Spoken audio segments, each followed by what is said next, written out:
Cpap 26 here, just do the tips, repairs, and hobbies.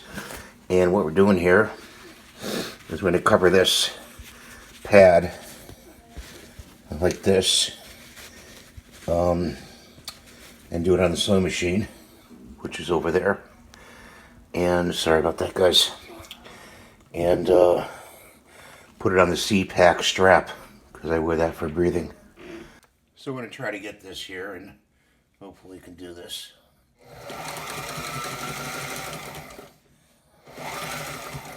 And we're going to go back with the stitch, lock it in, and put the wheel up.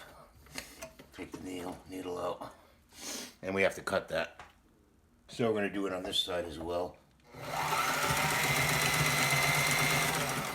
we're going to back stitch it. Hopefully. Lift the foot up. So here's the Cpap strap right there.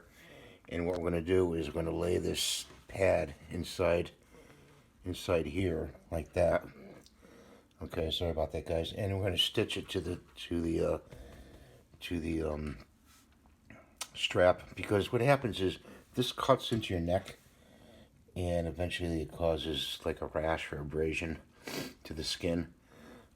You could have this, bring this idea to a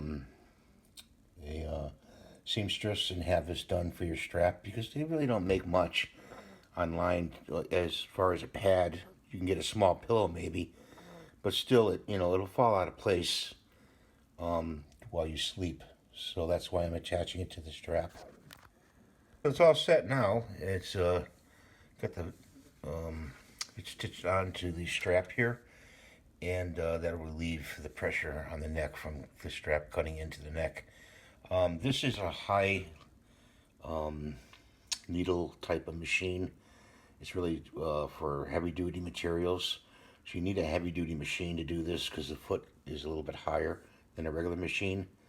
So that's why I suggest maybe bringing it to a seamstress or somebody you know to make this for you. I hope this helps you. Hope you have a great day. Please rate, subscribe, please. I could really use subscribers. And thank you for watching.